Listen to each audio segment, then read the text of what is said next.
Dr. Lin Russell and her two daughters, Josie and Megan, were victims of a vicious hammer attack in 1996. 3 people left for dead in the picturesque countryside of Kent. The brutality of the crime left a community reeling, and the senseless murders stunned the nation, making this a crime that shook Britain.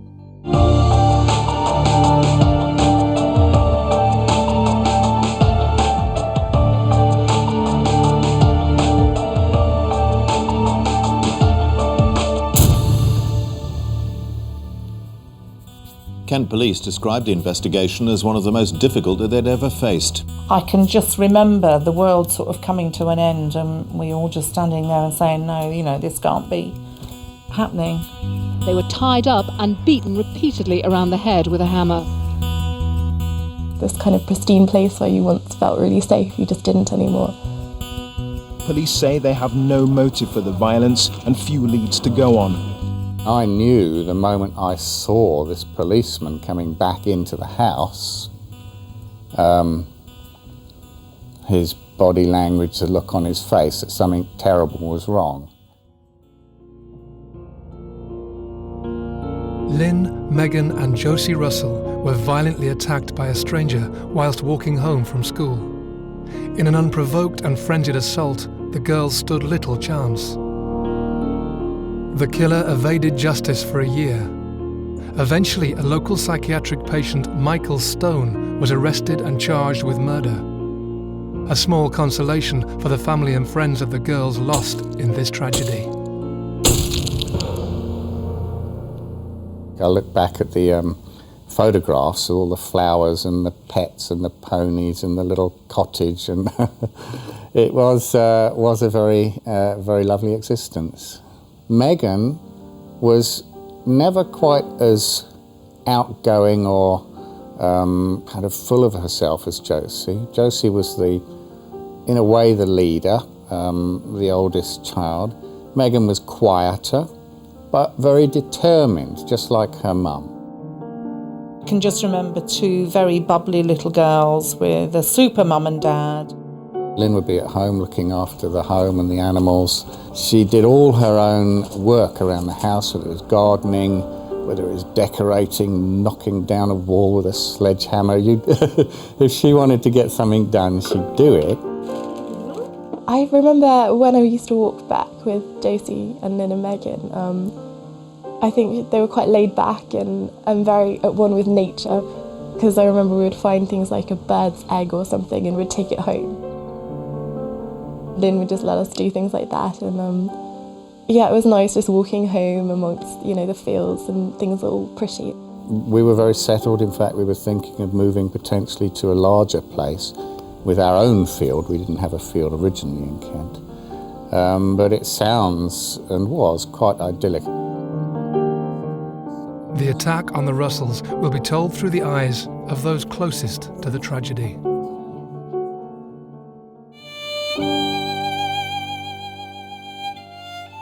A beautiful summer's morning in Chillenden, Kent. The Russell family rise and plan for a busy day, juggling work and school activities. They're beginning to find routine after moving to Kent from Wales just months previously. Although I'd been trying to get a full-time job locally in North Wales, it hadn't worked out. We thought, for the sake of being together for the family, not having to do this long-distance commuting, we'd up sticks, moved to Kent. Okay, no mountains, but it's a beautiful place. There I remember it being very nice to be able to sit even outside in early morning before we went to work or school and have breakfast even on the little patio outside with the cats around and the dogs. The Russell house winds into action with the usual family breakfast and plans for the day ahead. That day I took the children into work myself, and that was one of the days in which I did deliver them to school. The thing I can remember about the last few minutes with Lin was it was the normal morning rushing off to school, saying goodbye, the sunlight there and the garden, the flowers, and Lin going off and me thinking, well, she'll be immediately getting stuck into the gardening or the housework. Sean drives the short journey to the local primary school to drop his 2 daughters before heading to work. I've got this vision, this image in my mind of them in their little blue gingham dresses with their satchels. They went to a swimming gala that day, I do remember that, so they may have had a couple of towels there as well, sort of draped over the satchel. So that's the last I saw as they went into school that day. Yeah.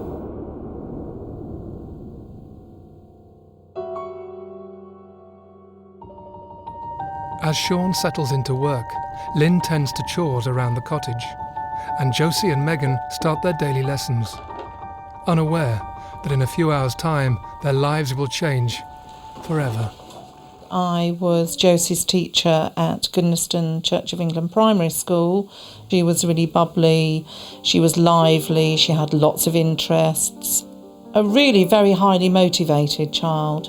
I first met Josie at school, when we were at school together. She and Megan were, the new children at school, and my friend and I, we kind of befriended her, really. I remember all the children were going to a field to play, and Jasmine, my friend, and I stayed back with Josie, and I think we made like paper necklaces or something like that.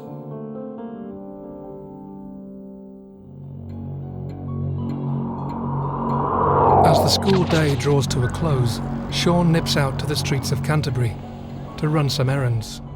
To check on my bicycle, which was being fixed, get some cash, books that the girls had taken out from the Canterbury City Library. I returned them on their behalf. Meanwhile, Josie and Megan are just finishing a swimming gala, as their mother Lin makes the short, picturesque walk through the country lanes to pick them up from school.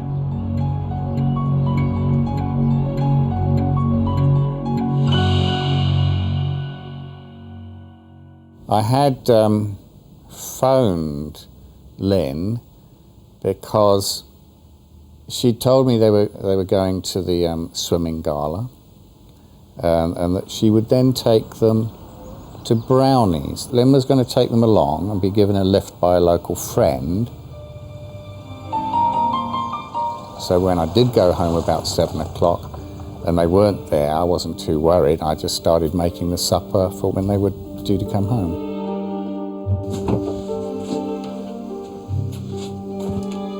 As Sean prepares the family evening meal, he rationalises why the girls might be late home, until the phone goes. It was Liz Gregson, and she rang and said that she'd called round at 5 o'clock to take them to Brownies and they weren't there.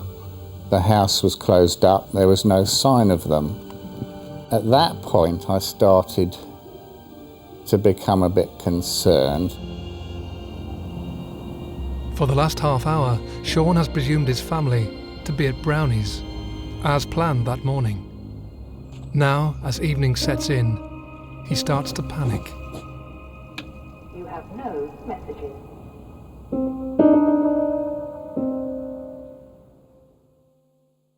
I didn't spend long on the phone with Liz. I do remember then starting to just try and work out where they might be. My mum and I were picking her up and taking her to Brownies, and there was no one there, and obviously there weren't mobiles at that time. I wasn't too worried at the time, but when I was picked up from Brownies, Mum said that they still weren't back. By the time Liz Gregson calls again, hello? Sean is now frantic.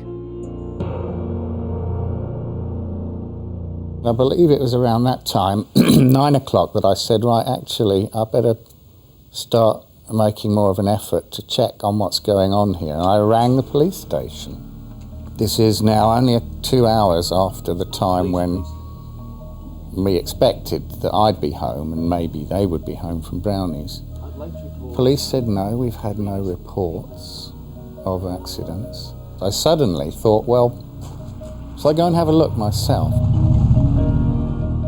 I drove the route along the pathway, the little country lane, between our home and the school that Lin and the girls would walk whenever they walked to and from school. Girls, are you home? Lynn? Josie? Megan? I actually also rang the vets in case they'd taken Lucy to the vet for some reason, which might be another reason that they hadn't called, you know, tied up with looking after the dog if it got run over or hurt. No joy there. Then I started ringing hospitals, mentioning the name, Russell. Have you had anybody brought in? You know, I was starting to get seriously worried by this time. There's a horrible possibility there might have been an accident, and the only reason Lynn wouldn't phone me is that she'd rushed to a hospital. John and I are going to come round. John? Sean now turns to the police once more. His family has now been missing for over 5 hours. Said, look, now I'm frantic. I've tried everything. They're not back. This is not right. There can't be a woman and children wandering around in the countryside at this time of night without something being desperately wrong. Unbeknown to me, the police had taken my first call very early on, very seriously. They'd already started the ball rolling to do something and get a search team together and a dog unit and all that sort of thing without me even knowing. Liz and John Gregson rush to Sean's side as a team of police officers arrive at Granary Cottage. I was aware of quite a commotion outside with a van full of officers arriving near midnight, this dog unit turning up and them basically fanning off into the countryside. They'd come over to the house. I sent a couple of guys over by 11 o'clock in the evening who were interviewing me by that stage, just trying to get information on what do they look like, what are their descriptions, if we're going to put out a notice. Also the inevitable questions about, you know, how's your marriage doing? Have you had an argument? Is there any reason that she might have taken the children, sort of thing, you know, which of course is rubbish, but you accept that they have a job to do, so you answer as best you can. Sean is instructed to wait at the family home while officers search surrounding countryside. Restless and now stricken with panic, he anxiously waits for some news. They called Liz and John Gregson outside and one of the two police officers and explained to them what was happening, and then the other guy came back in and I knew the moment I saw this policeman coming back into the house, his body language, the look on his face, that something terrible was wrong.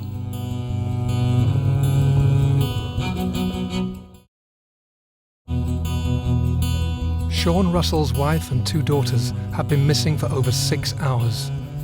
Lin, Megan and Josie were last seen leaving school, but they haven't arrived home. Police have been out combing the countryside, and Sean now sees officers coming back to the cottage with news. When you see that sort of thing in the movies, you know that the policeman's got the worst possible news, so I could tell straight away, and I just went hot and cold all over. Before he'd said a thing, I just knew that something terrible was about to happen, and he just explained that it was the worst thing he'd ever had to do. He had some terrible news for me. It looked like there'd been some sort of accident, but that all the members of my family, Lynn and the 2 girls, had been killed. When the police team went out, it took them only a matter of minutes, because only a few hundred meters from the house along this lane was where the family were found lying in the bushes there beside the road, the very same track that I'd driven up just a couple of hours before. The most that they said was something like, there seems to be suspicious circumstances. They found the scene, which of course was totally horrific to them, and it consisted of what the initial attending police officer thought were 3 dead people and the dead dog. I remember vaguely just sort of going into an autopilot, numb feeling of half with it, half here, half not here, and gabbling out some questions about where were they, or why has this happened, what has happened. They said, we're going to need to take you over to the nearby police station at Deal for some more questions, but do you want to get some sleep? Liz and John were very keen, actually, to have me go back with them, sort of, as it were, take me out of the clutches of the police for a little while, at least have a rest, before starting the obvious questioning the following morning. I didn't want to have to feel I had to be polite or friendly or diplomatic, and I didn't want to be a burden to friends either. So I said, I'll come to the police station with you now. As Sean's world falls apart, his friends urge him to rest with them. But rest is an unlikely solace. Instead, he presses to help police and heads to the station. I do remember when I was away from Liz and John that I did get quite upset in the car going to the police station, and shouting and screaming a bit. I do remember having sort of, I suppose you'd call it suicidal thoughts, because I remember saying things like, there must be an easy way out of this. Isn't there a sort of an inject? I made stupid statements like, I'm sure there's a quick and easy way that one can be put to sleep with an inject, all that sort of silly stuff. But I guess I was a bit delirious by that stage. And I didn't know these 3 blokes in the car, and so there was nothing sort of holding me back on that journey through the dark lanes of Kent in the early hours of the morning, when I was at my lowest ebb.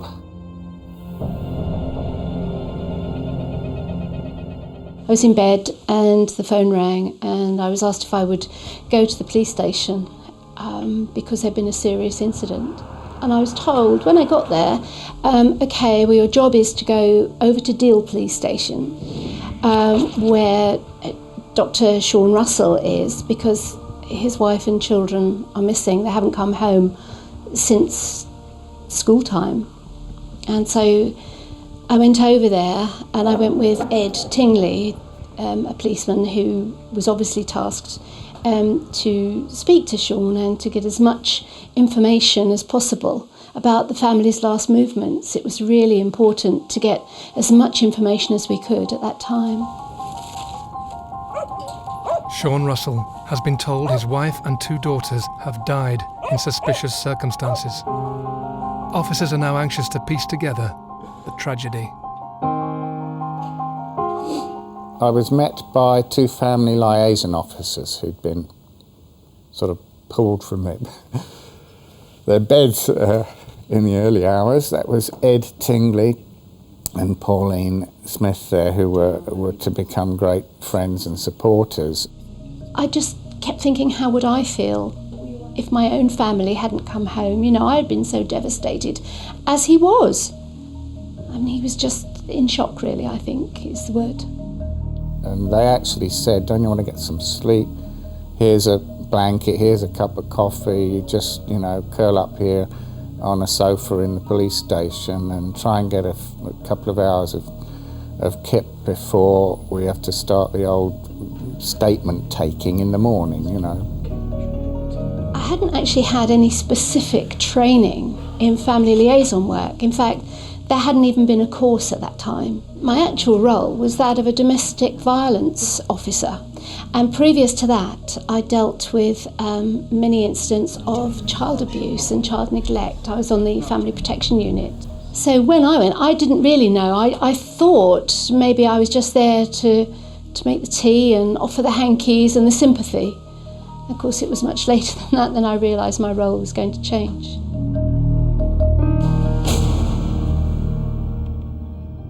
Sean begins the long and painful process of mapping out his family life. He needs to find answers to what has happened. 24 hours ago, he had a loving wife and 2 beautiful daughters. Now, everything has gone. Then an officer comes with news. I was sort of half asleep when I remember Ed coming in and saying there's been a big development.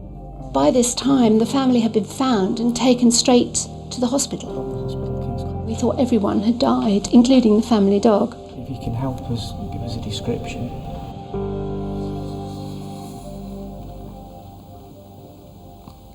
He said, "We told you last night that we thought all your family members were dead. But we've discovered this morning that one seems to have survived. One of the girls seems to still be alive."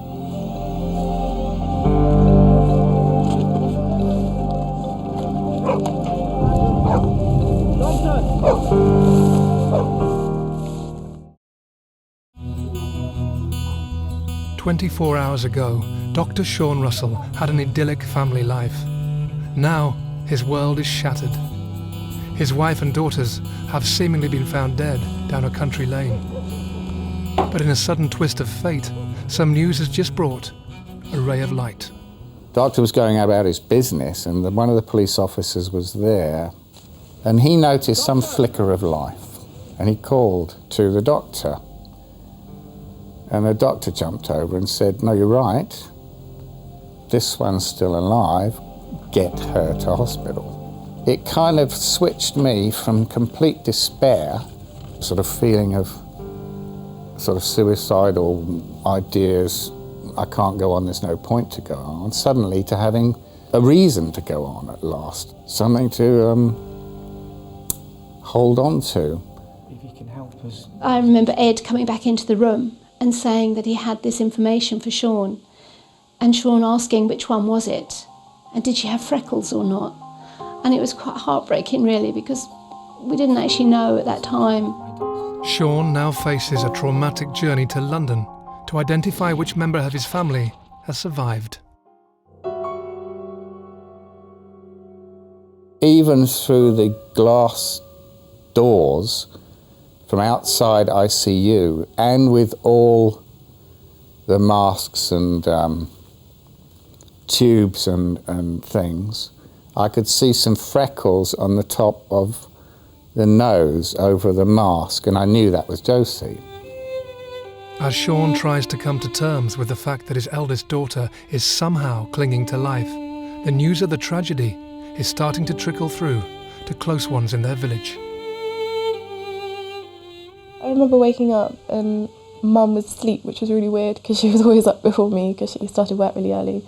I remember being really excited that I'd woken up before her, and I rushed to get ready and went downstairs, and Dad told me that he had something to tell me, and it wasn't very nice news. And I remember being told, and I kind of didn't feel anything. I think I was just numb. I think I was too young to really understand.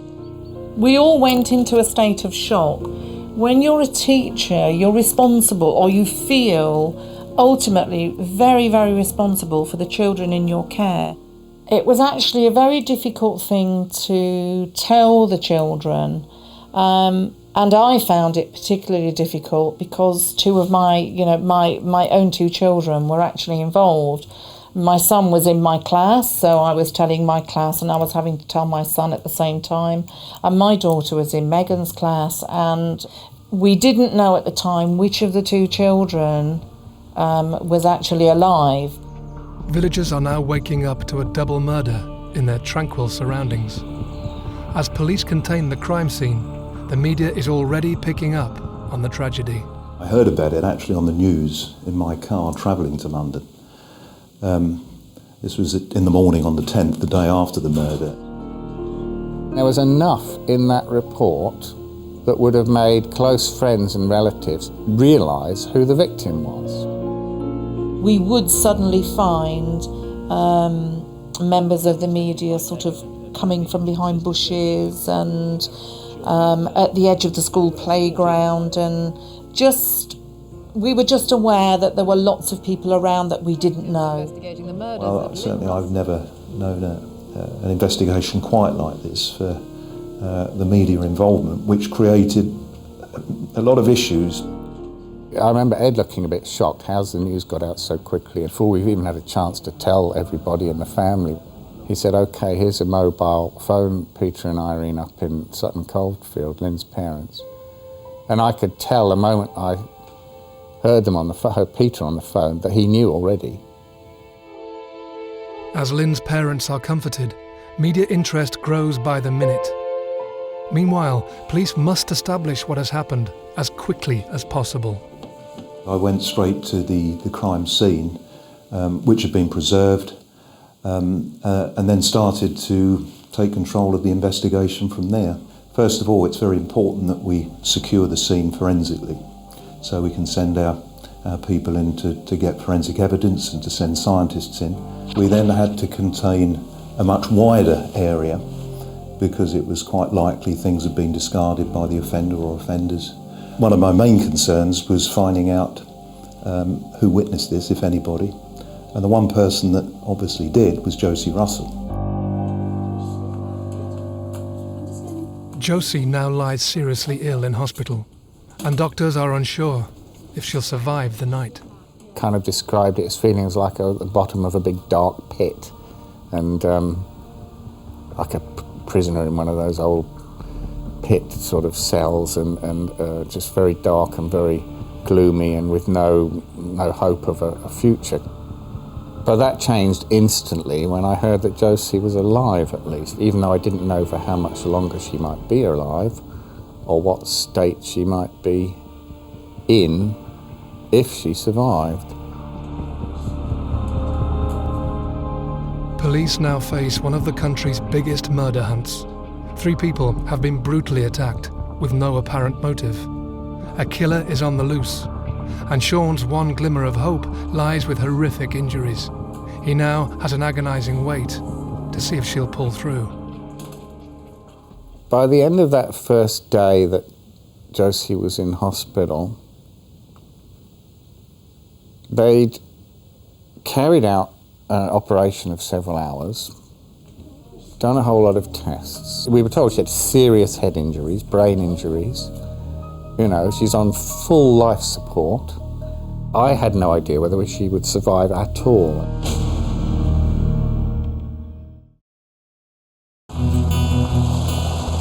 Sean Russell's world has fallen apart. Less than 24 hours ago, he had a perfect family setting, a loving wife and 2 beautiful daughters.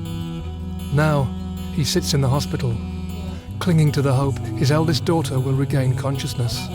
His wife and youngest daughter have been killed in an unprovoked attack. I had no idea whether she would survive at all. I was still thinking, am I going to be asked for permission for them to switch the machines off, you see? Is she going to have any brain function, this, that and the other? Is she going to be a vegetable? As Josie's life hangs in the balance, it is becoming clear to the police just how vital her recollection of the attack will be to the investigation.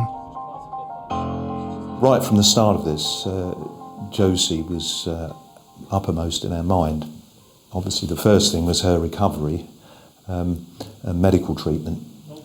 And we also had to consider her safety as well, because the offender was still at large and she was still alive and in hospital. So we had to look at protecting her. But running in tandem with that was, from an investigative point of view, is that she possibly could remember what happened and who attacked her and why. The only surviving witness now lies in hospital. As officers watch over Josie's safety, doctors monitor her condition. Remarkably, and against all odds, they start to see a change. It was that gradual progression from the lowest of the low, verge of death, intensive care, bit by bit coming out of it as the days progressed. I said, well, is she going to pull through? And he said, oh yes, there should be no worries about that. It was a bit of a shock and very, very welcome shock, very pleasing. She's going to have problems. She's got a brain injury that have affected this particular area. She's likely to lead to speech and language problems, but possibly some physical problems. But she should come through. It may be weeks, months, but she should be back on her feet, you know, eventually. This news comes at a vital point for officers. Josie is on the mend, but is delicate, and her injuries could become the barrier in telling her story. Yet police are no closer to catching the killer. They must find a way of communicating with Josie. Her evidence is now the crux of their investigation. We had a number of people that we were looking at very closely, and they were eliminated from the inquiry. We made many appeals for information, specific information, general information, and that all came in thick and fast. Maybe about mid-30s, I think.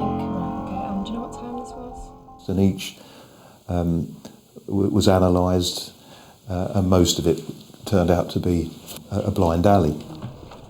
We're now faced with a little girl who was at the murder scene, who may or may not remember, who held a key really to what had actually happened, because nobody could tell us. So I had to try and work out a way of how to extract all this information from her, and it was painstaking. They had to, cut away these bits of bone and parts of the brain, which did eventually lead to some speech and language, reading, writing problems. Eventually she started going to like a speech therapy class, and they would hold various pictures up in front of her. She'd kind of try to show you what she knew she was understanding, so we knew there was a bit of understanding there. We stayed with her constantly because who knew at any one time if she was actually going to speak? Of course, it was only after all the investigations on the surgery that, they were looking at what had happened to her, that we realised the communication site of the brain had been damaged. It's amazing to me to this day that they could predict, because of the area of the brain that had been affected, what the likely problems might be in the future. Much to everyone's surprise, Josie's recovery is far quicker than anticipated. 6 weeks in hospital, and amazingly, that's all it was. 1.5 months, 6 weeks in hospital, from being on the verge of death to being able to go home. Even a couple of doctors talked about this is a miracle. That resilience, that strength, not only physical strength, which maybe most young children have, but sort of psychological strength was very evident. She was kind of like a battler. Should we put this one in as well? That's Daddy and Mummy, isn't it? I interviewed Josie, and Ed did all the videoing, and I started to work on scrapbooks. I thought that would be a fabulous way, really, of testing her knowledge. I was able to build up all the things that led up to the swimming gala. As Pauline and Ed gradually piece together the attack with Josie, their colleagues push to find other clues. This became the most extensive and difficult forensic examination I've certainly ever dealt with in my career. If you've got a murder that happens in a room, you can seal it off and you can do all sorts of things that you couldn't in an outside location. It wasn't just outside, it was in a wood with trees and leaves, and it was in the summer where the leaves were full on the trees. And that meant lots and lots of surfaces, inappropriate surfaces to get fingerprints from, to get DNA from. So it was a very, very difficult scene. She was obviously growing in strength, but she couldn't actually verbalise.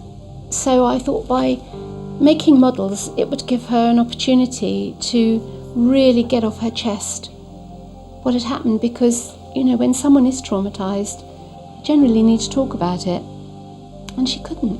We found, with the help of a witness, some blood-stained toweling and clothing in a nearby location. And that proved very useful and allowed us to piece together what had happened.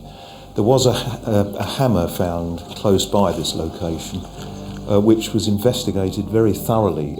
There is some doubt as to whether this hammer actually was part and parcel of the attack. But nonetheless, the post-mortem examinations clearly identified the murder weapon as a hammer.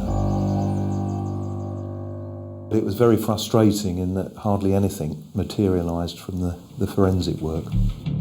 As the months continue, police are frustrated by no major breakthrough. Josie continues to improve. She returns to school, and her statement could hold the key to the attack. All the while, the close-knit community in Canterbury are left in limbo, with a killer still in their midst. Everyone was a lot more worried, for their children. Before, you could just walk down to the field and it wouldn't be a problem. And now there's this thought that there's this just psycho on the loose, and it's just not safe anymore. And this kind of pristine place where you once felt really safe, you just didn't anymore. A lot of the parents actually felt the need to come and be with us all at school for quite some time, actually. So many of them would just come and sit and have a coffee at the edge of the playground. And it served lots of purposes. They knew their child was safe, but also they were helping us to feel safe as well. It was a bit like a ripple in a pond. It sort of spread out because there were lots of little country schools in this area, and it made everybody question their safety. For Sean, the tranquility of Kent has been broken forever. A few months after the tragedy, he moves Josie back to Wales. Meanwhile, the hunt continues, and everyone prays for some answers to Lin and Megan's tragic death. As the months roll on, Josie manages to piece together that fateful day. Christmas 1996, we were back in Wales just in time for Christmas. I mean, that didn't mean that the police work stopped. Ed and Pauline, poor guys, had to then do commuting up to North Wales. Sean was desperate to take Josie back to where they knew, where they'd been living before. Josie was able to show us with the little models how they climbed over the gate or how they opened the gate for Lin to walk through. And Josie really got into this, and we could see that she was really growing. Her knowledge base she was getting better and better, and she was able to start communicating more. After months of rehabilitation and Josie's version of events, police now appeal for a second time to catch the killer. 1 year after the murders.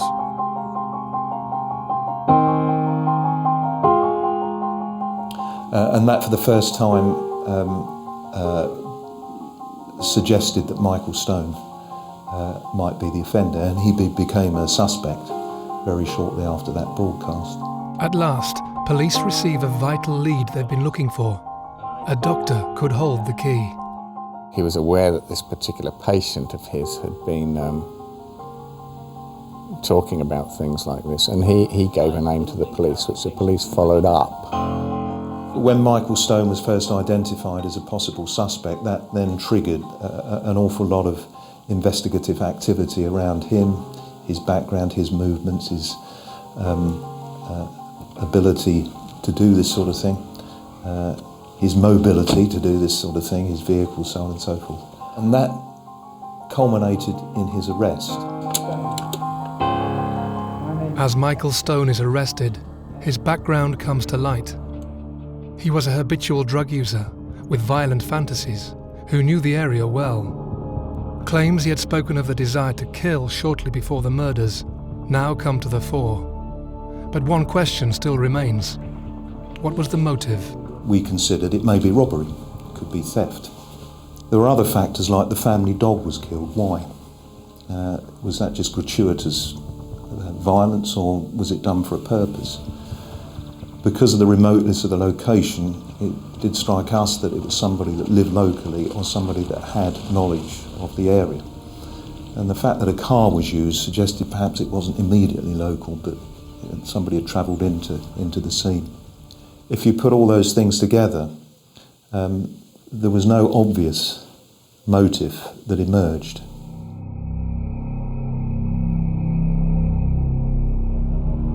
After months of agonising detective work and heartache for the Russells, they may now be a step closer to uncovering the murders.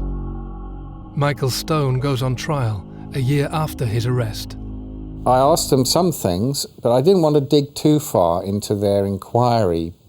When a person was found, it only sort of slowly built up, not all at once, that yes, this is the likely person. It was a momentous thing to happen, but it left us with as many questions as it started to answer. Again, I wouldn't say that there was a sort of sudden sense of eureka. They found the person.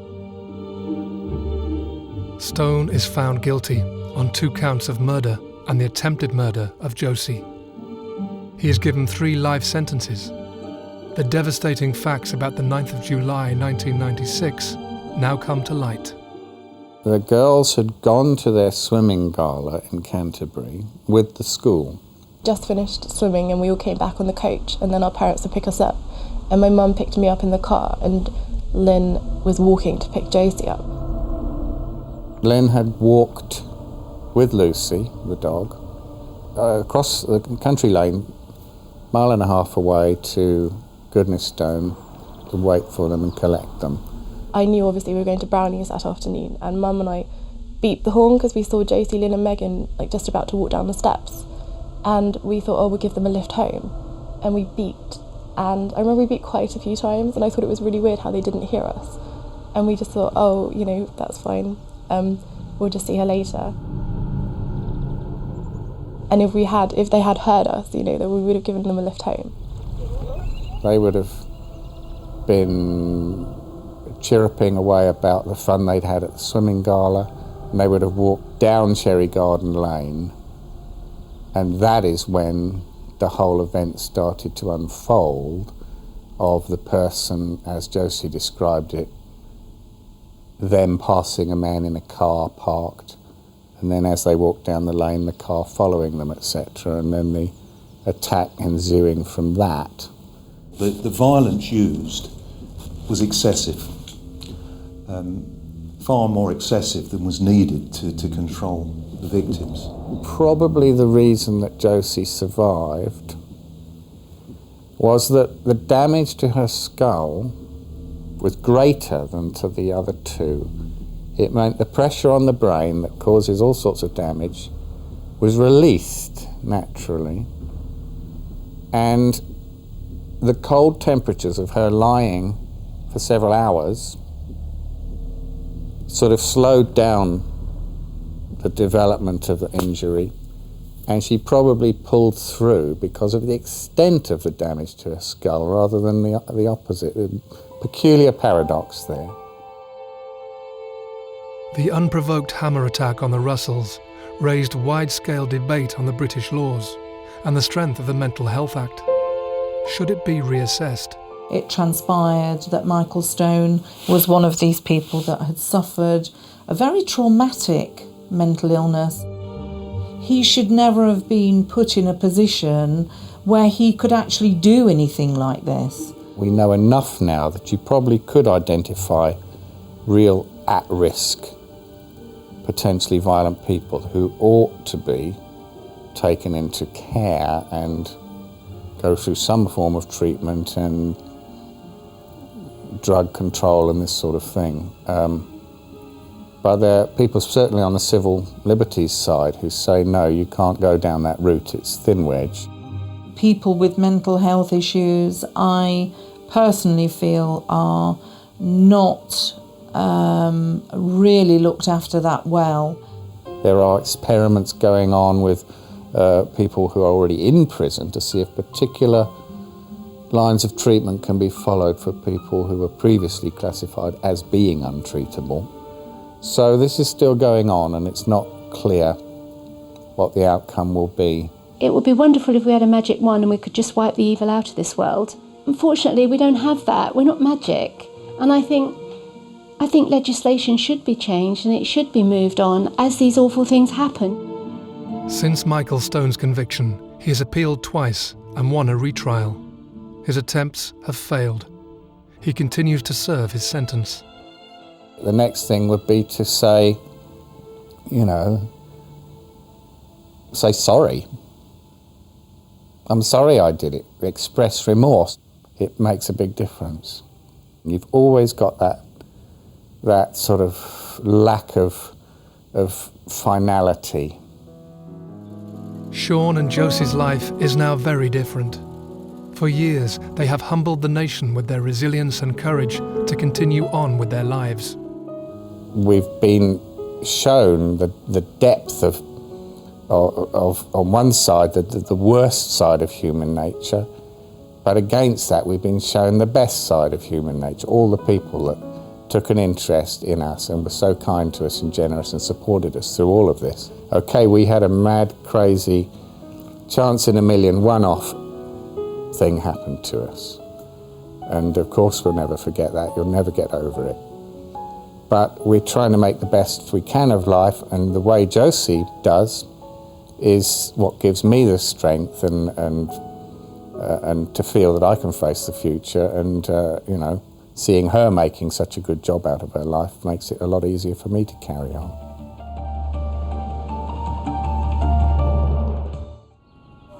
Throughout the day, local people have joined police officers to search the fields and woods around where Sarah Payne went missing. Sarah had been playing outside with her younger sister and two older brothers when they became separated. On the 1st of July 2000, 8-year-old Sarah Payne vanished while playing one summer's eve.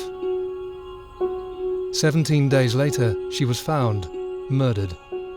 Roy Whiting, an already convicted paedophile, had taken her life. What was to follow became one of the biggest public outcries in UK history.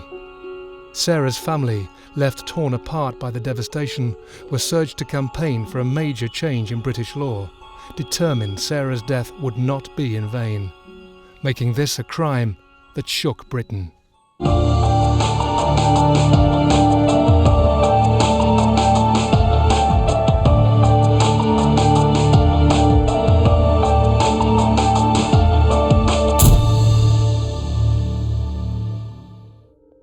She said, "Have you got Sarah?" And then the boys chirped in, I can't find her. So it was that quick. It was just that quick. Once separated from the other children, police believe she may have become lost. They say there's no evidence to suggest that she's been abducted. The only time he took his eyes off was just to turn around to make sure Charlotte and Luke were okay. In that time she'd gone. He was seconds behind her. The police needed the help of everybody in the country. In a Sussex field tonight, police are examining the body of a little girl found just 10 miles from where Sarah Payne went missing at the beginning of the month. I lost control completely and utterly. I cried, I screamed, I shouted for her. Both the police and the probation service in Sussex feared that Roy Whiting would strike again, but were powerless to stop him. When you're dealing with paedophiles, particularly people who have been arrested before, this is their life is not getting caught. Like I say, you just get worse because you're actually saying it out loud to somebody, my daughter's missing.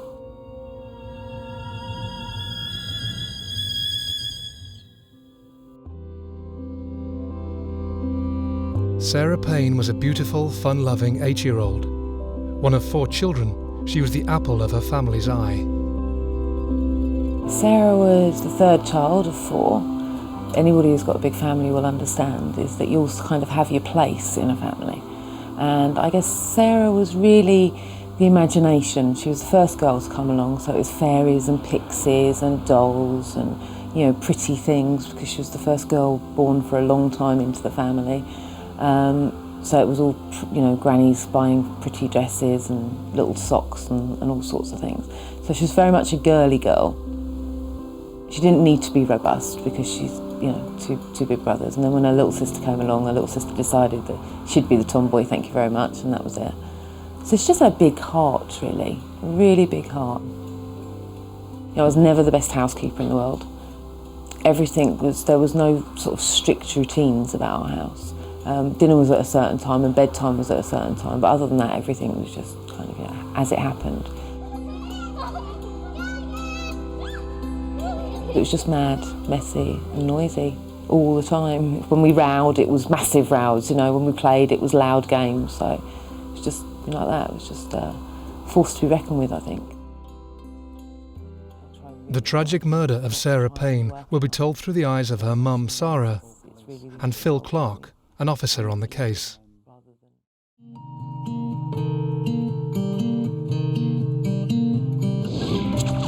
Saturday morning in the Payne house.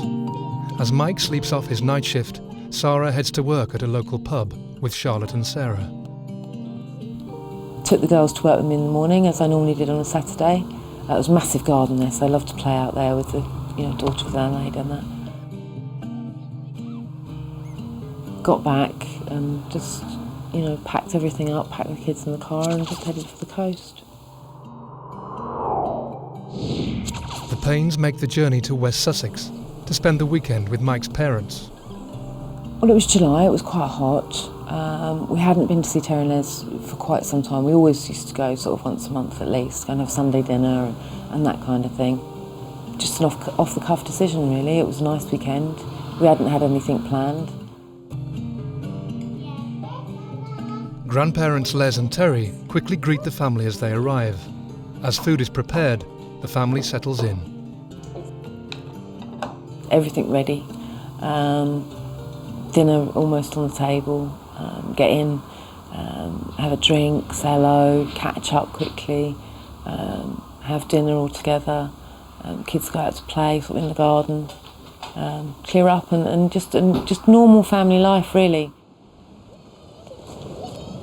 With the warm afternoon drawing to a close, Sarah and her family take a walk to the seafront after dinner. We decided to go for a walk along the beach with the children because I'd promised them. Terry had wanted us to see a friend of his house. He'd been doing up a house in the village, so we decided to walk along there. And that's obviously when the children asked if they could stay at the beach. But what happens next is to change the Payne family forever. We stayed with them for a little while. We threw some pebbles in, and they just wanted to stay there. You could see it was a lovely, beautiful evening. The boys had been allowed, because they were 13 and 12, so they'd been allowed to explore by themselves a little bit over the last sort of year or two. So they knew their way around. And they asked if the girls could stay. The girls were begging if they could stay. And it's just one of those moments in life where you make a decision about these things, don't you? When your children come to a certain age, you just decide whether it's okay or not. They had strict instructions, exactly as Lee said. He was the oldest. If they got bored or tired, they would just stroll back to Nanny's. And just my last memory of Sarah is just her playing and screaming around the beach and waving to me as I sort of, left the beach.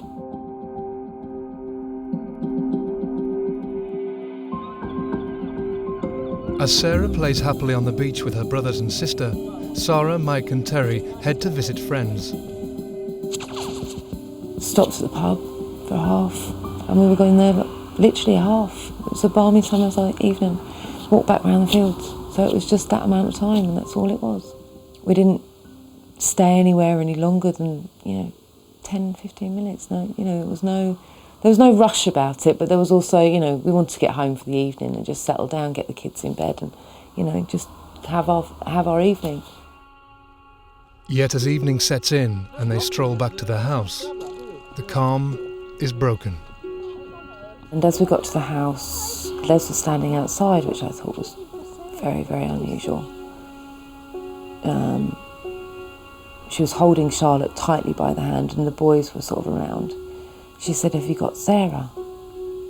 And then the boys chirped in, "I can't find her." So it was that quick. It was just that quick.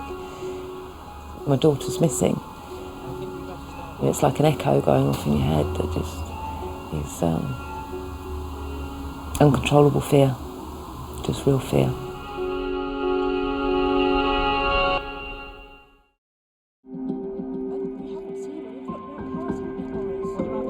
Sarah Payne has just been told her 8-year-old daughter Sarah is missing. After playing with her siblings less than 150 yards from her grandparents' home, she is now nowhere to be seen. Your eyes are everywhere. You immediately start looking. I grabbed Charlotte, I think, and I went up towards the main road, along the main lane. It's really only a car wide. I went that way. Mike went across the fields. Terry went towards the beach. So we were covering every angle. Les stayed very much sort of around the front of the house in case she stumbled back that way. Everyone calling and looking.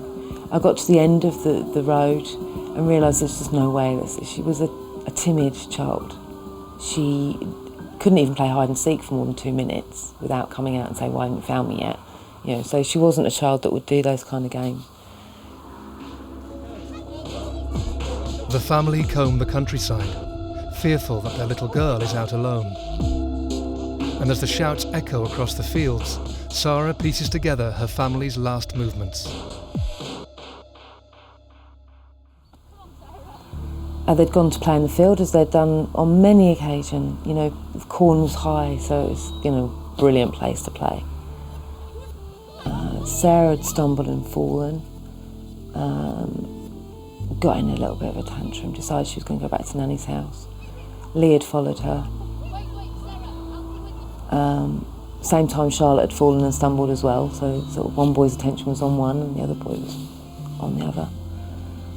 They did everything right, everything. Lee never took his eye, the only time he took his eyes off was just to turn around to make sure Charlotte and Luke were okay. In that time she'd gone.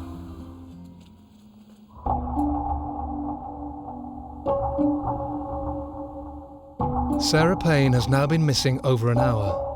Despite the family's frantic attempts to find her, the 8-year-old has vanished.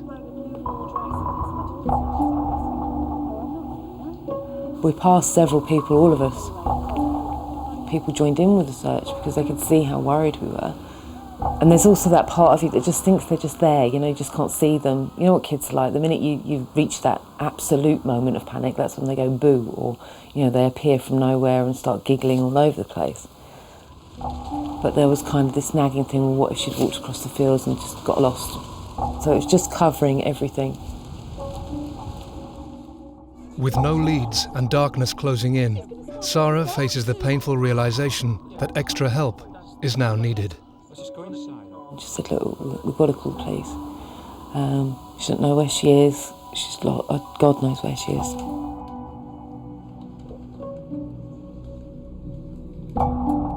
Emergency, which service?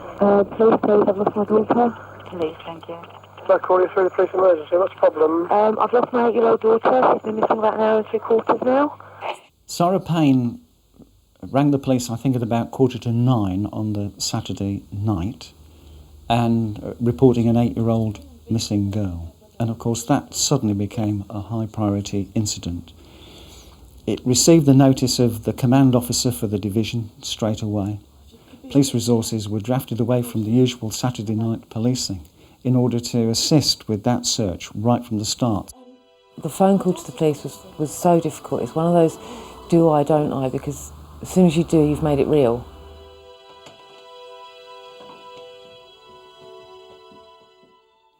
My very first thoughts were that potentially we got an extremely big policing operation on hand, and that was going to take all the resources that Sussex Police could muster. It just get worse because she was actually saying it out loud to somebody, my daughter's missing.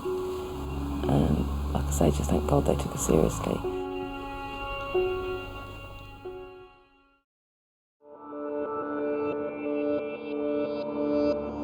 Police rush to the scene, and the Payne family anxiously relay details of the day.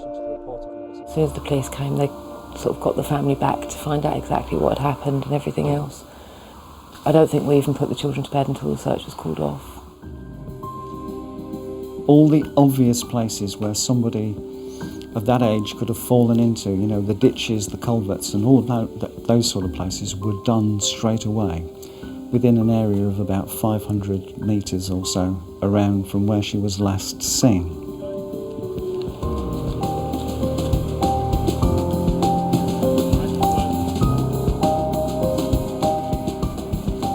She wasn't at home, she was at her grandparents' house, and she had not been out playing in that area before, as far as we knew. So she could have just simply wandered off and got lost.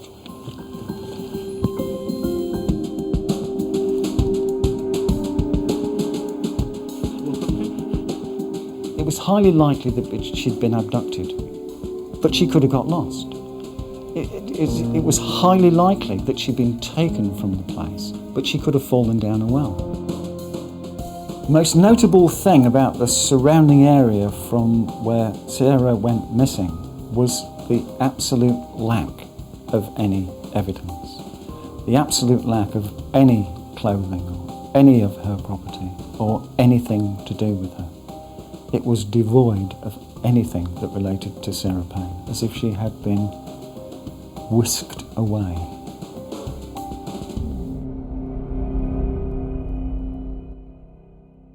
But as the search for Sarah intensifies and more manpower is drafted in, her brother could hold the key to her disappearance. Really, it was just a case of talking to each of the boys, find out in detail what was going on. And then Lee pulling me to one side and saying, "Mum, I did see something, but I don't know whether to say or not." And he'd seen a van and a car. And I said to him, can you remember? And he said, well, they're about the same time. And he said, but the man in the white van, he smiled and waved at me. And I said, do you remember what he looks like? He said, yeah. So I said, well, I think we'd better tell the policeman. He said, well, do you think it's important? We don't want them looking for someone and not looking for Sarah. So it's kind of, we have to tell them everything and then let them decide what's right and wrong. He was the only person to see what potentially could have been an abductor.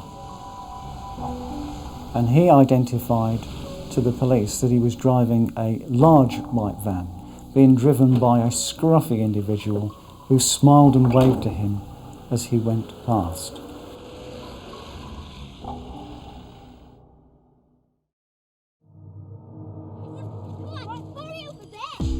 "80-year-old Sarah Payne has now been missing for over 24 hours.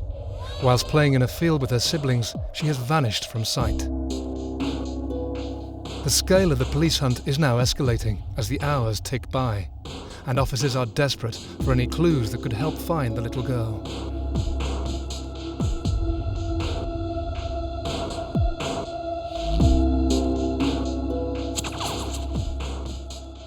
Our best chance of finding her alive was to hope that she'd been abducted and been locked up somewhere. So the main gut instinct, if you like, was to look for lockups where she might still be alive. The second was to find some sort of hideous little natural trap that she might have been caught in, some culvert, some drain, some whatever it might be, some innocent reason why she hadn't turned up. But the focus was always, at the beginning, to find her alive.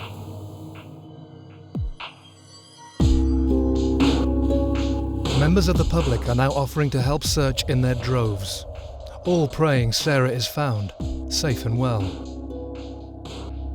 Meanwhile, as part of the inquiry, a sex offender living in the area, Roy Whiting, is called upon by police.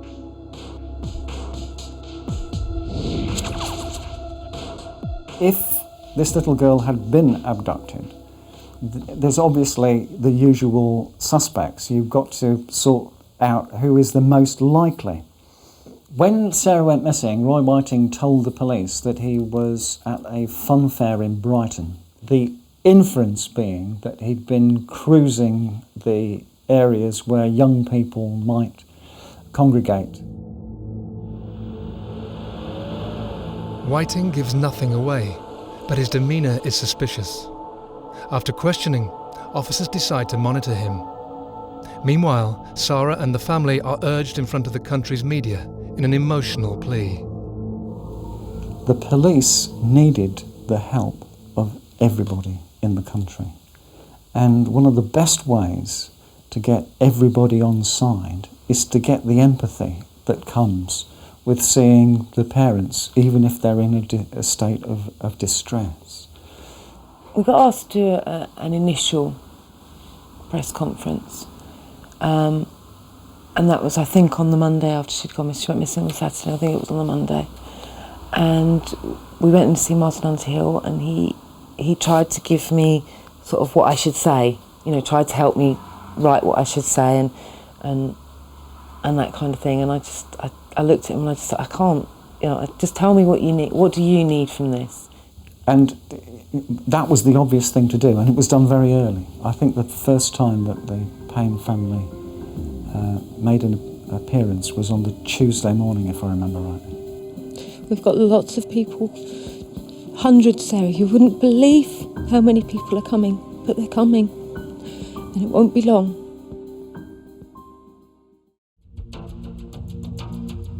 The hunt for Sarah now involves over 500 police officers and scores of volunteers. We had a specialist search team that could do underwater searching. Helicopter was used. One of the most valuable assets to me in the search was the military. Jets were actually photographing every square inch of Sussex and some parts of Surrey. A specialist team was looking at photographs for newly disturbed earth, for bonfires, for anything that was unusual. There was always something to do, some piece of evidence to look at that had been found in the search. Because, don't forget, we searched most of that area. Sort of within a 20-mile radius we searched. So we had to look at every child's shoe that was found, every child's toy, every pair of knickers, every jumper. To be deploying 500 officers, the vast majority were Sussex police officers, on one operation for 2, 3, 4, 5, going up to 14 consecutive days, it's like the whole of your police force is looking for Sarah Payne.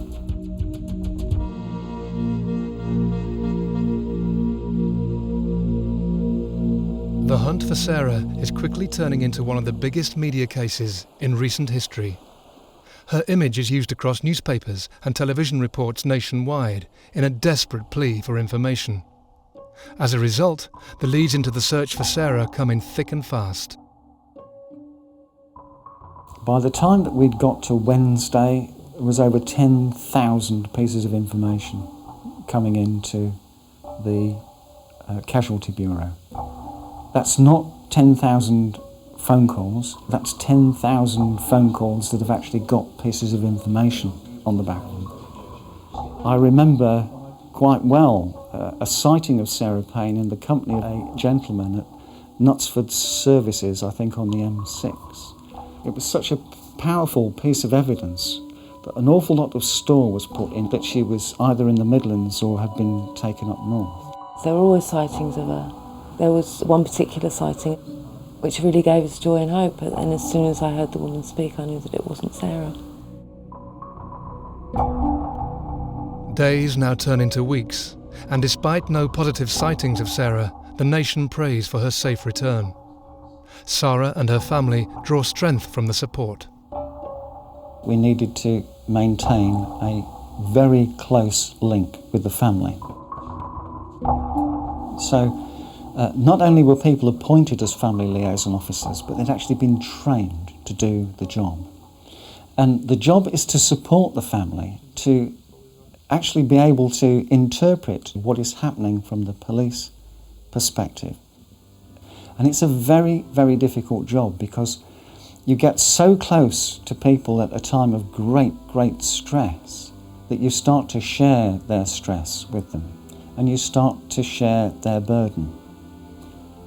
I needed to know what was being reported by the family liaison officers and whether or not there was anything that was coming out from the family that could actually help us with the search for Sarah.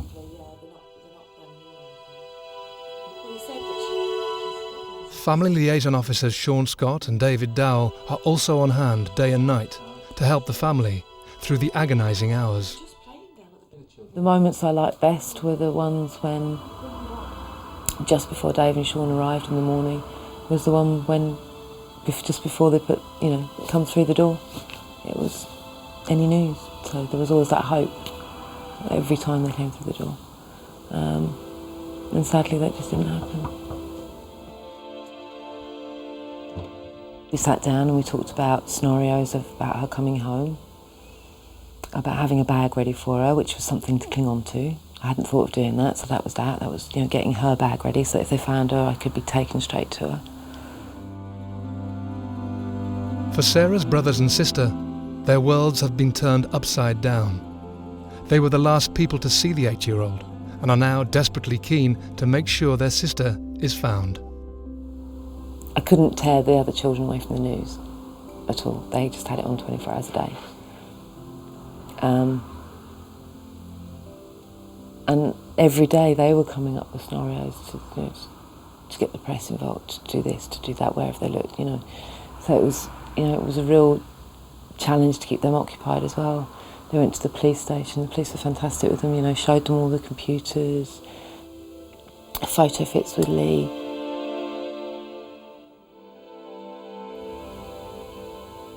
Charlotte had very simple questions.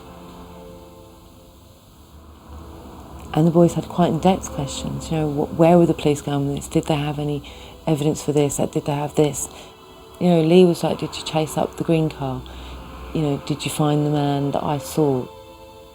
And that was from no pushing from anyone. It's just they needed to be part of that. It was their sister that went missing.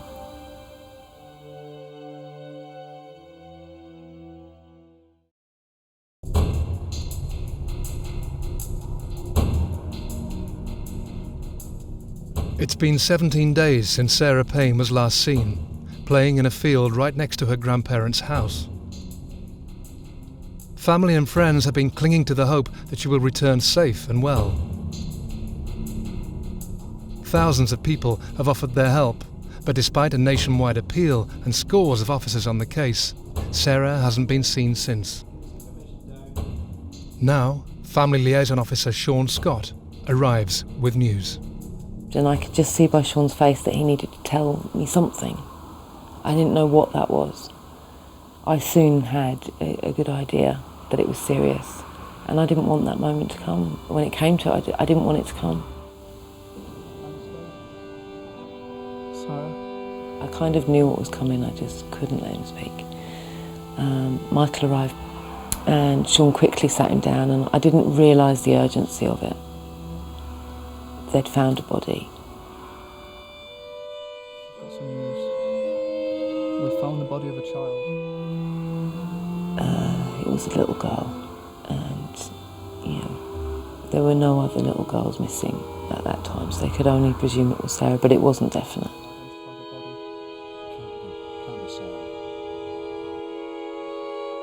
And at that same moment, it was announced on the news. So unfortunately, the entire family heard it at exactly the time we heard it in the garden. The children were rushing out the back door, and the rest of the family were kind of behind them, and is it true, is it true?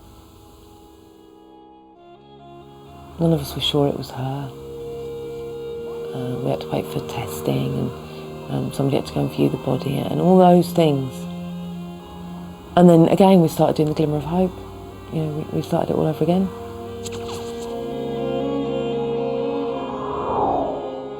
The body was actually found by a farm worker after it had been disturbed from being buried. The worst thing that can happen is for this particular inquiry, after all that's gone on, to turn into a murder inquiry. There was a sort of certain inevitability about it at the time.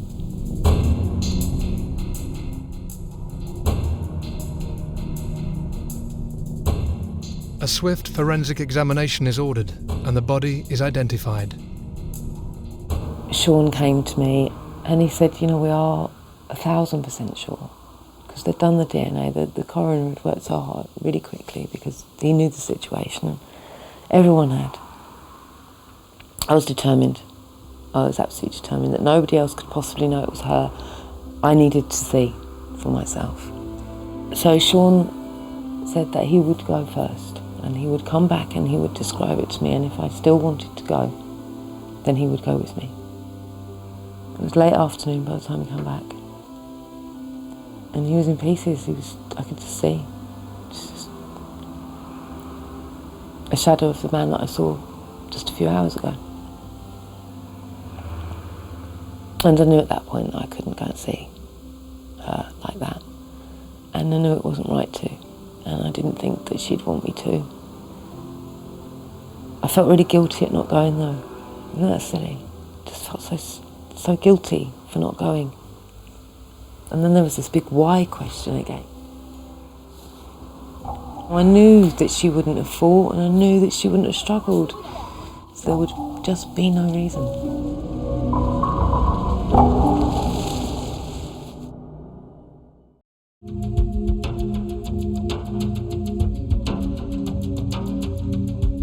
The body of Sarah Payne has been found by a farm worker 17 miles from her grandparents' home. For over 2 weeks, her mum Sarah and the family have prayed for her safe return and worked tirelessly with the police. But now, their hope has gone. Sarah and the family received the news they never wanted to hear.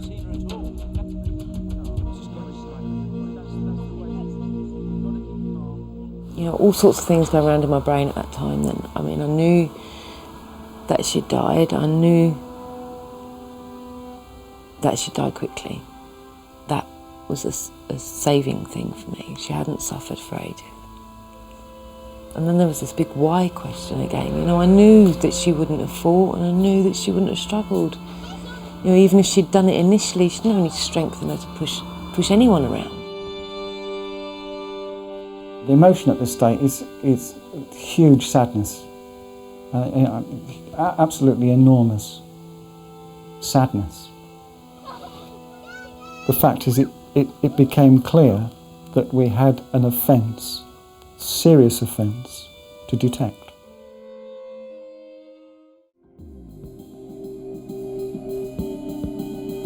Officers now focus their attention on the murder inquiry and press for any clues that might lead to Sarah's killer. A lady in a nearby village calls the police. She'd seen a shoe on the side of the road, I think something like about 8 days before. And when she went back, it was still there.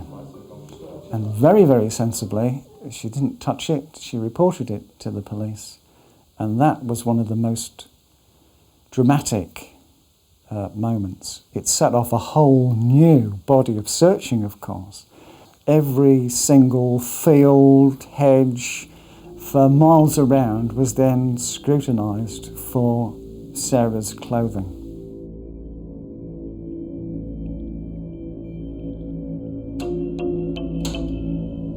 Three days later, in an unusual twist of fate, Roy Whiting, who was questioned a couple of weeks ago, comes to the attention of the police once more. He was put under surveillance. It was during that surveillance that he stole the motor car. Telegraph 222, we've got a white Nova southbound in... He obviously wanted to get out of Crawley. He'd gone back to Crawley. And he stole this motor car. The police officers who were watching him saw him steal the motor car. The police then tried to arrest him. He tried to escape by ramming the police vehicles, and it was for that crime that he was again arrested and remanded in custody. So from that moment on, Roy Whiting was in prison.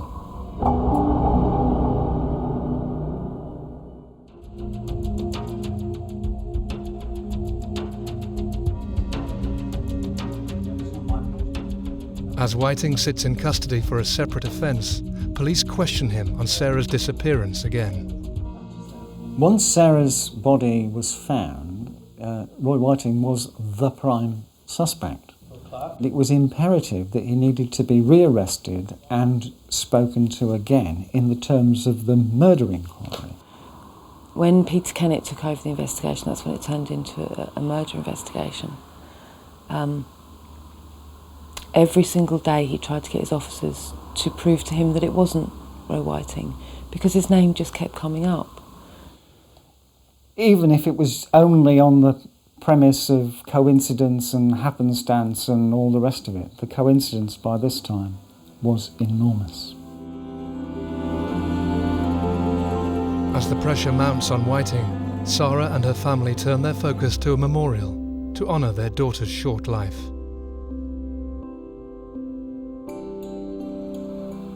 The outpouring of grief could easily have been turned to anger, and that's what people were saying to me. If they caught him or her, they'd hang, and all that stuff that was just so nasty around Sarah's name. And they weren't meaning to be nasty, they just were so upset and angry themselves. The whole thing touched a nerve somewhere.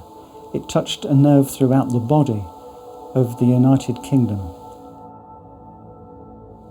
I think since that time there's been some really notable cases that have kind of followed suit. But this was really the very, very first that was so enormous in the mind of the public. And so we decided to do the memorial as a way of ending it for everyone that had been involved, and also so that we could pull her back to us. We'd given so much of her away, and although that was entirely the right thing to do, I don't regret any of those decisions to this day. It's also very hard when an entire country has ownership of your daughter, and what you want to do is you want to go away to a little corner and just mourn and just deal with life. Mourners flock to pay their respects to Sarah, and through all the heartache, her mum vows that the loss of her beautiful daughter will not be in vain. She begins to research the law and the rights of sex offenders. There were vast things that were really wrong with the system. And that's where we started learning that it wasn't just one thing that needed changing. It was entirely right that parents had the right to know. In America, they're told whether they want to know or not. And it all just seemed so wrong and so pointless and so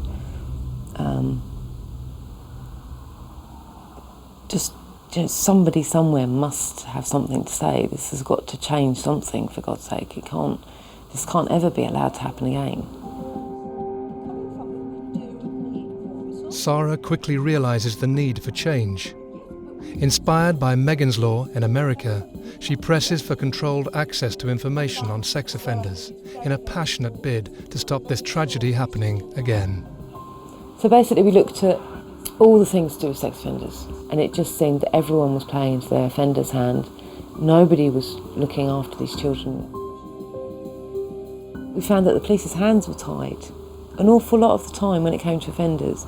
So if they saw an offender outside of school, the police had been taught they couldn't move them along. They couldn't stop them from standing there because it was the offender's human right to stand wherever they damn well pleased. They could come out of prison, not sign on with the local police station for 4 weeks, which all just seemed so very wrong. And so, with the backing of the News of the World, the fight for Sarah's law starts. I just decided that it was the best thing for us to do, was to try and turn this awful, awful thing that had happened to us, maybe turn it around for other kids, but also just make people aware. The News of the World is a massive paper. We started naming and shaming because paedophiles exist through secrecy. Everybody knows that. That is their one tool. If you pick out every other tool in their toolbox, the one thing they need to survive is secrecy. And I'm like, well, why are the authorities keeping their secrets? Very often, children that have been sexually abused end up living in the same village as a sex offender when they're let out. I needed other parents to know this is going on because I was so shocked. I was so shocked, and that's why we went with naming and shaming, was because when people opened the paper, they needed to be as shocked as I was when I first found out about Roy Whiting.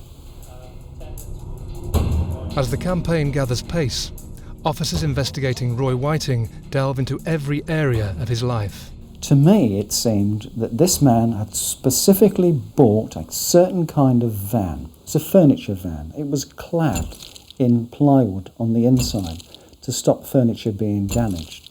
And then when you've done something in it, you just strip out the plywood and burn it. He was definitely forensically aware.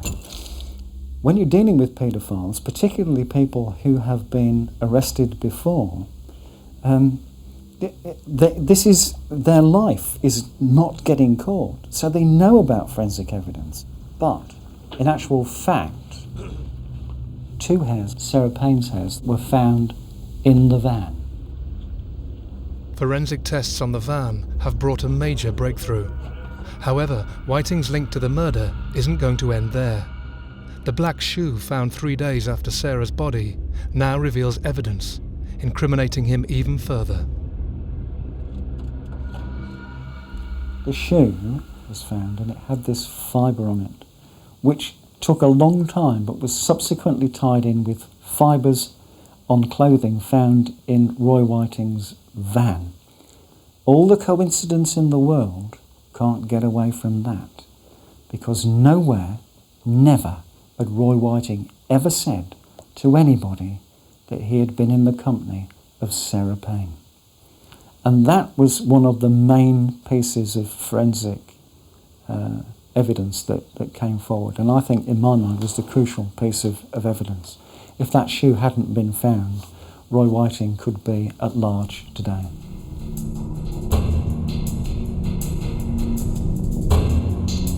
As forensic evidence directly links Whiting to the murder, he is quickly questioned once more. Whiting was cold and clinical, nervous, chain-smoking, solicitor-reliant, exhibiting all the behaviours you would expect of a guilty person. You murdered Sarah Evelyn Isabel Payne. Roy Whiting is charged with Sarah's murder. As he awaits trial, Sarah steers her campaign and sets about changing the system in child protection. And so we changed everything in a little way. So things like the 4 weeks before they sign on, we brought it down to 72 hours.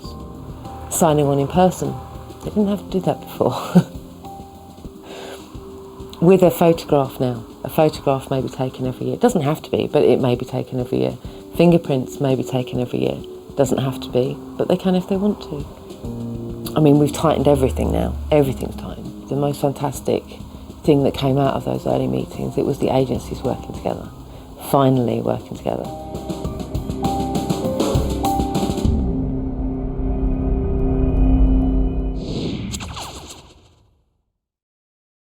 "17 months after Sarah's disappearance, Roy Whiting stands trial. It's interesting from the point of view of a police officer when a verdict comes out, because you're never in the jury room and you've no idea as to whether or not they'd seen the case in the same way as you had when you lived with it to some extent. I had no doubt whatsoever that by the time that Roy Whiting went to court that he was guilty of the murder of Sarah Payne. No doubt whatsoever in my mind. Whiting is found guilty of the abduction and murder of Sarah Payne. He pleads not guilty, but the evidence is overwhelming. He receives life imprisonment, and the judge recommends he is never released. What that gave me and my family is justice, nothing more. Nothing more. It doesn't give us back Sarah. It doesn't change anything in our lives other than the fact that we are afforded the luxury of not having to think about the offender, the person that hurt Sarah. And because of his long sentence, I hope we never do.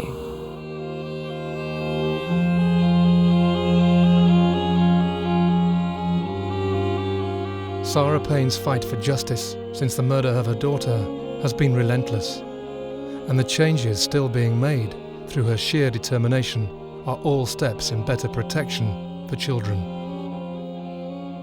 I just couldn't imagine how a man could have a previous conviction for hurting a child and still be living in a village with children.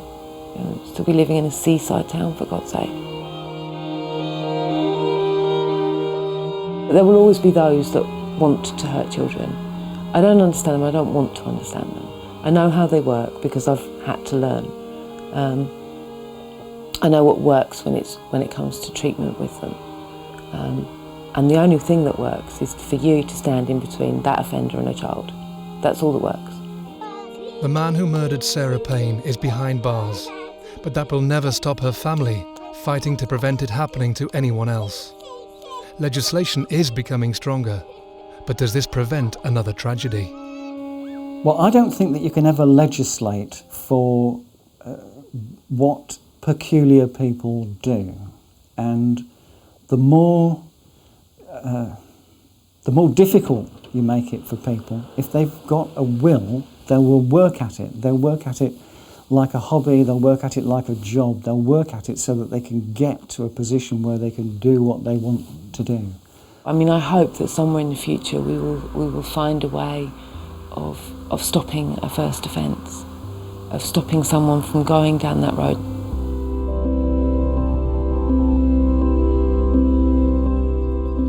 I always remember her with a smile.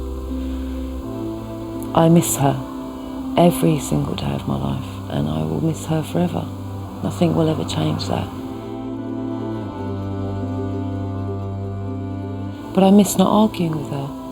I miss not having those teenage years. I miss her not putting me through sheer hell, slamming doors, hormones, periods, boyfriends, and then the future, that, you know, marriage, children of her own, a good career. All of those things that have been robbed from her were robbed from all of us. We were lucky to have her for the 8 years that we had her. And I'm so glad that we did. I wouldn't take that away for 1 minute.